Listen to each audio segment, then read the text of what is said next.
I think she's a powerful force of good and positive energy. But she ain't no Elon. But she also brought us Dr. Oz and The Secret.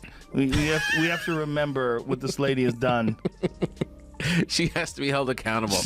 I forgive her, but I mean, cut the The Secret is a particularly egregious offense. What, you don't believe? You don't believe? Oh, believe?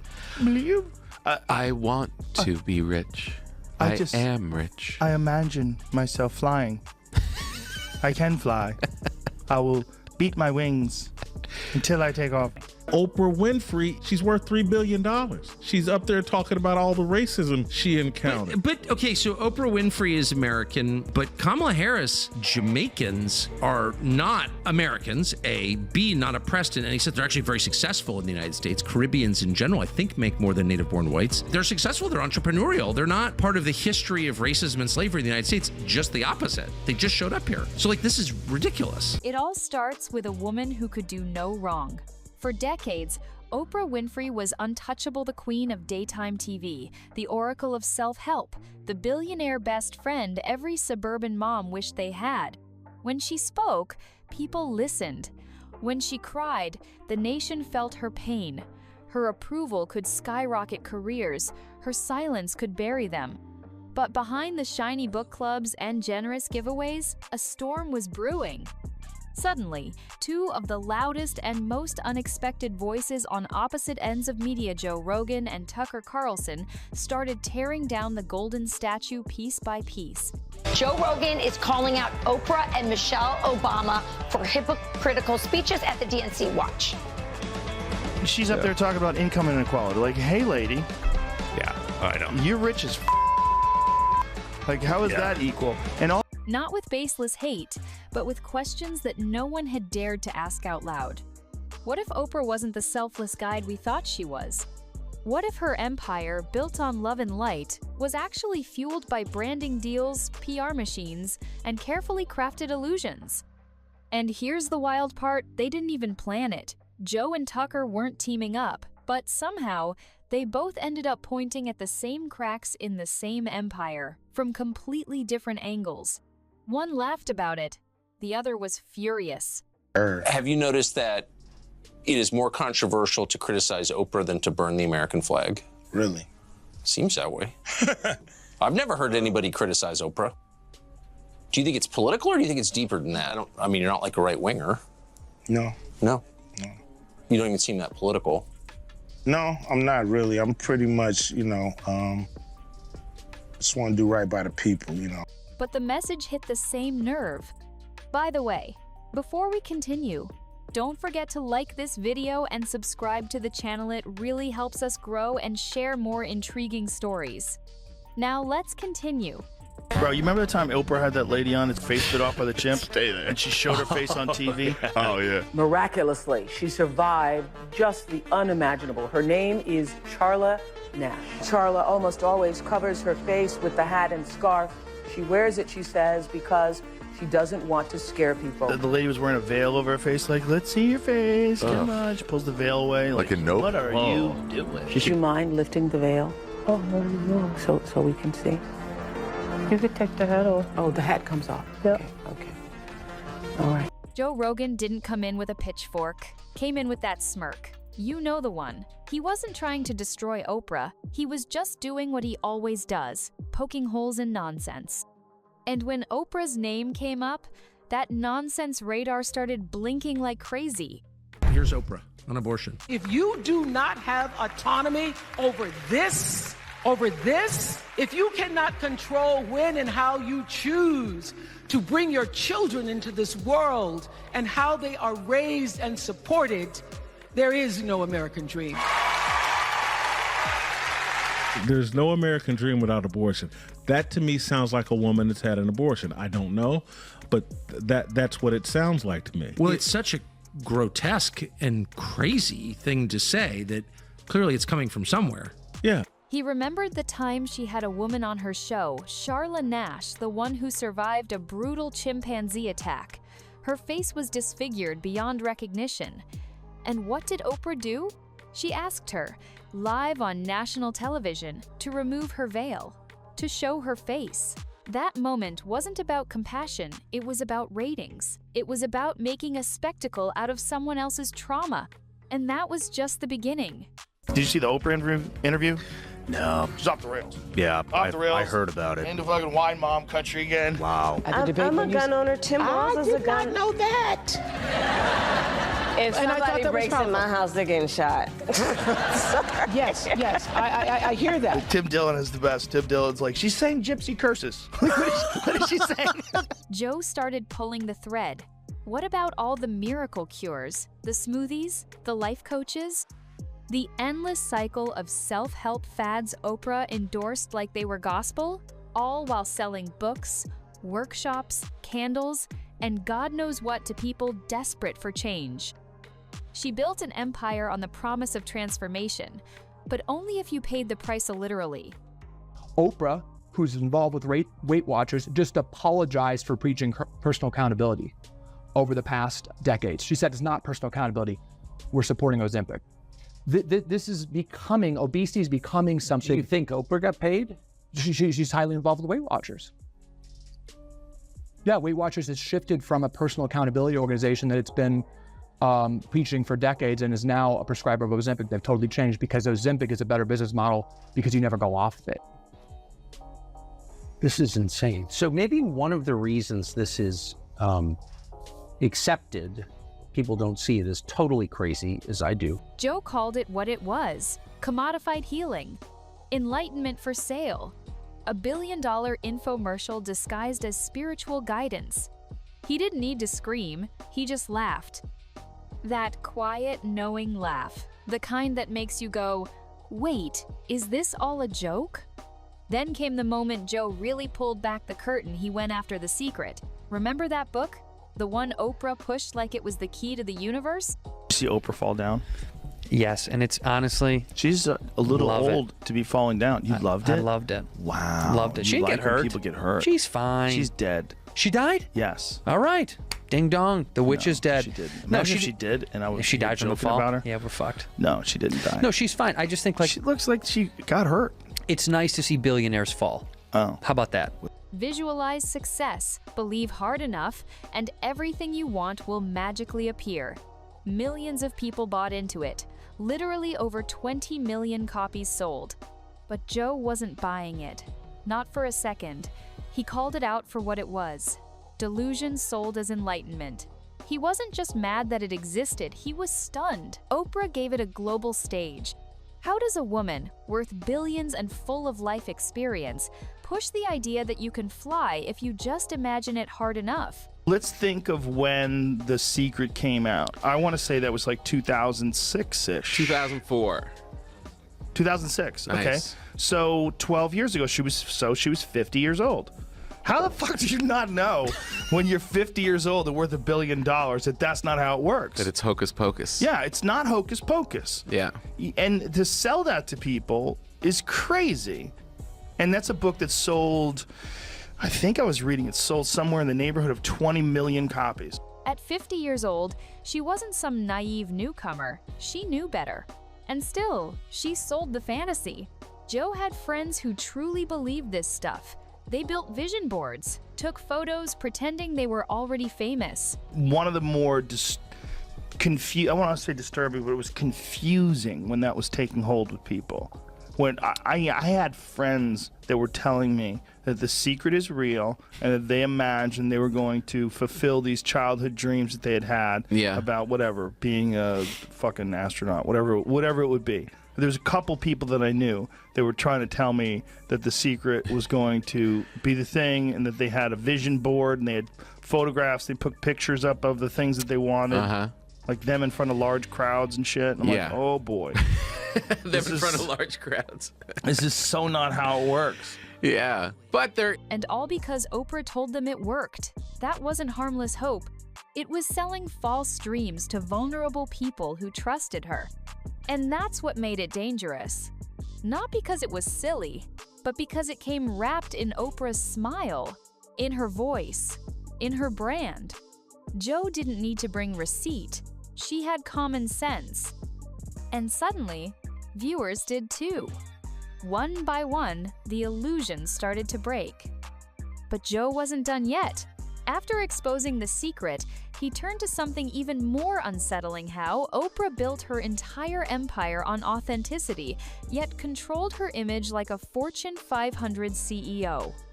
She preached being real, being vulnerable, finding your truth. But every moment of her public life felt scripted. Take her wellness empire.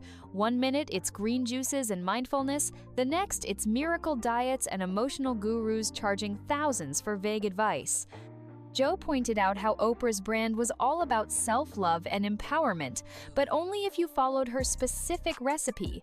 Buy this book, use this product, meditate with this crystal. Oh, and don't forget the lavender-scented candle bundle. He called it out as what it really was: fake depth with a price tag. You want peace? That'll be $99. You want healing? Sign up for the course. It was self-improvement turned into a shopping spree. Joe didn't yell or rant, just chuckled. That dry, cutting laugh that said, "This is ridiculous, and we all know it." The real sting? Oprah's message of empowerment always seemed to lead people to the same Playshirt checkout cart, and people were finally starting to notice. The woman who claimed to help others find their inner power was making a fortune off their insecurities. And just when you thought Joe had unpacked it all, he dropped one more bomb: Oprah's silence and selectiveness. She talks a big game about justice, freedom, and empowerment. But have you noticed? She only speaks up when the crowd is already clapping, when it's easy, when it's safe. Joe brought up her speech about abortion, where she said, "There's no American dream without the right to choose." A bold statement. But he didn't attack the opinion, he questioned the motivation. It sounded personal, emotional, and that's fine. Unless you're using your platform to push emotional politics while claiming to be neutral. Then there were the experts. Oprah gave airtime to people who weren't just media guests, but eventually became political candidates or pharmaceutical shills. She launched them, gave them credibility. But when things went sideways, she vanished. No accountability, no explanation, just silence. Joe pointed out the pattern. Oprah's authenticity came with a production team. Her realness was rehearsed. Her "just like you" image was protected tighter than a government secret. And behind every teary speech, there was a brand deal, a product launch, or a carefully timed campaign. That's when the audience started shifting. They weren't canceling her, they were questioning her. And once people start asking questions about someone they used to trust blindly, that trust doesn't come back. Now enter the other side of the storm, Tucker Carlson. Unlike Joe's laid-back dismantling, Tucker didn't pull punches. He walked in swinging, and to him, Oprah wasn't just a media icon. She was something much more dangerous, a symbol of elite control wrapped in warmth and charm. Tucker didn't care about the book club or the candles. He saw a billionaire preaching morality from a mansion in Montecito, sipping green juice while lecturing America about struggle. And he hated the hypocrisy. She talks about racism, inequality, oppression, yet lives in a world completely untouched by any of it. He pointed out how Oprah never really challenges the system. Instead, she works within it, pretending to be revolutionary while actually protecting the status quo. Tucker saw her as the perfect tool of the establishment, calm, inspiring, relatable while still being massively powerful and completely untouchable. He didn't call her evil. He didn't have to. He just asked a simple question: who benefits from Oprah's influence? The answer wasn't the struggling single mom. It wasn't the underdog. It was the corporations, the politicians, and the brands she endorsed. Oprah always managed to stay on the right side of money and approval. To Tucker, she wasn't a voice for the people. She was a carefully designed product sold as hope, delivered as control, and he wanted people to see it. Then came one of Tucker's most brutal takedowns: Oprah's involvement with Weight Watchers and the sudden shift toward promoting Ozempic, a pharmaceutical drug originally for diabetes that's now being used for weight loss. For decades, Oprah stood for personal accountability. Eat better, move more, love yourself. But now, it's just take the shot. Tucker raised the obvious question, why the flip? Simple, business. Oprah's deeply invested in Weight Watchers, and Weight Watchers isn't what it used to be. It's no longer about healthy habits. It's about prescriptions. Because, as Tucker put it, Ozempic is a better business model. People don't go off it. It's profitable, predictable, and repeatable. And suddenly, Oprah's decades-long message of discipline and self-love crumbled. Now she was endorsing the fast track, a shortcut. And people started to wonder, was it ever really about empowerment? Or was it always about selling the next thing? Tucker didn't scream conspiracy. He didn't need to. The facts were enough. Oprah's public apology for her old accountability stance felt too perfectly timed, too corporate. The same woman who once told people they had the power within them now pushed a drug as the solution. This wasn't just a betrayal of trust, it was a total rebrand. And not the inspiring kind. It reeked of strategy, not sincerity. At this point, Tucker didn't just see a celebrity. He saw a master manipulator of public mood, someone who could shift the national conversation with a single emotional story. He called it what it was: soft power. The most dangerous kind, not through force, but through feelings, through trust, through a carefully shaped image. Tucker broke it down. Oprah doesn't yell. She doesn't threaten. She just suggests sand suddenly. Millions are following. One tearful monologue and a product sells out. One disapproving glance and a political career stumbles. That's power most politicians dream of having. She became a symbol, not of rebellion, but of perfect alignment with what's culturally approved.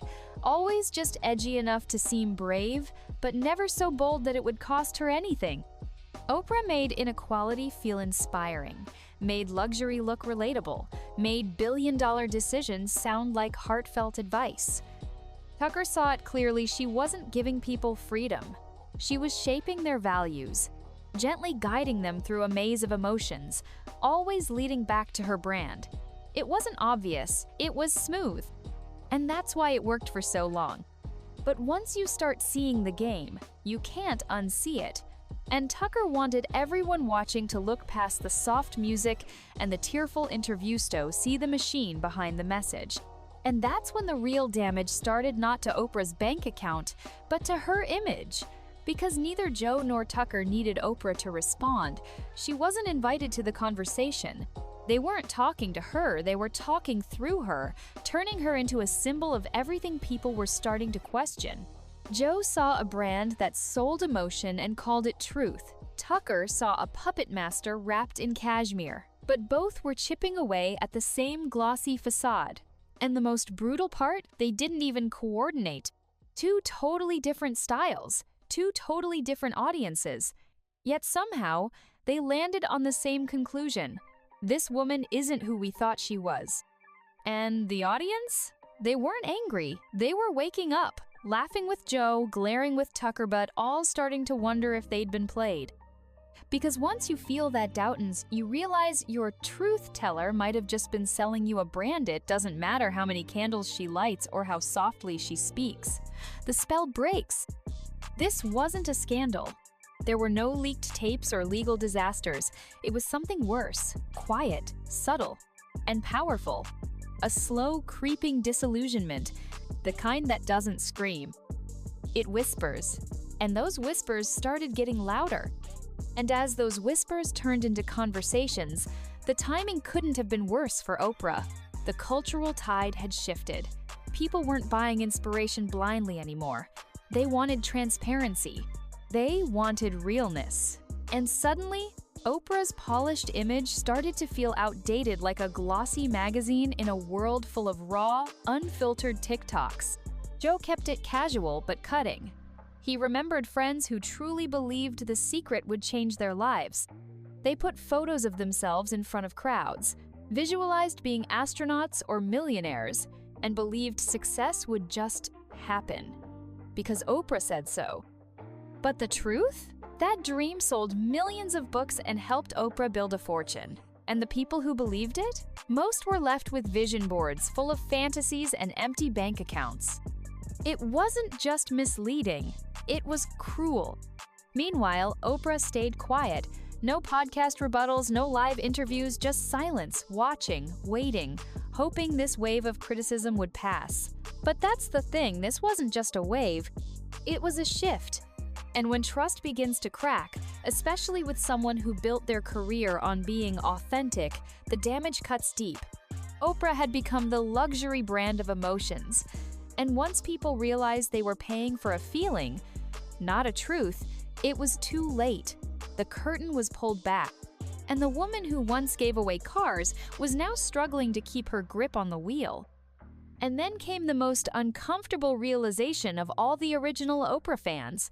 The ones who watched her every day, cried with her, trusted her, were now the ones feeling most betrayed. Not because of one big lie, but because the entire package started to feel fake. Joe described it perfectly without even needing to shout. Oprah, once raw and vulnerable, was now wrapped in designer quotes, glossy filters, and corporate mantras. It wasn't evil, it was just too polished, too clean. Like someone who used to cry with you now only appears when the lighting is perfect and the camera angle is just right. And what about all those self-help books she pushed? The ones that told people they were the problem, but don't worry, healing is just one course, one journal, one meditation app away. Joe compared it to a bad supplement label. Flashy promises, vague results, no real answers. Always one more thing to buy, one more solution to chase. Meanwhile, the woman who once claimed to get It'll Be One of US was floating through life on a $70 million private jet and a 65-acre estate, selling simplicity and gratitude to people barely affording rent. The disconnect became impossible to ignore. And just like that, the illusion wasn't magical anymore, it was marketing. And once you see the trick behind the magic, the show loses its shine. And that's where Tucker took the final swing game straight at the core of Oprah's power. He wasn't mocking candles or vision boards. He was targeting the control, the influence she had over national conversations. How one interview, one emotional segment, could shift the mood of an entire country. Not with facts, but with feelings. To him, Oprah wasn't just a celebrity. She was a cultural gatekeeper. The person who decided what was acceptable to feel, to think, to believe. One speech could launch a movement. One disapproving look could crush a career. And yet, somehow, she was always seen as the humble voice of the people. Tucker didn't call her corrupt. He didn't have to. He laid out the math. She was a billionaire, a brand ambassador, a kingmaker, a media mogul, a platform for pseudoscience, a walking paradox, all wrapped in a soft voice and a polished smile. And that's what made her so powerful and so untouchable for so long. She didn't demand control, she inspired it. She made people believe they were thinking for themselves, while quietly guiding every thought, every feeling, every trending belief. But now, the curtain was down, the illusion shattered. Joe laughed, Tucker glared, and the people finally started seeing what was always right in front of them. If you enjoyed this video, don't forget to hit the like button and subscribe to this channel. Also, drop your thoughts in the comments. See you on the next one.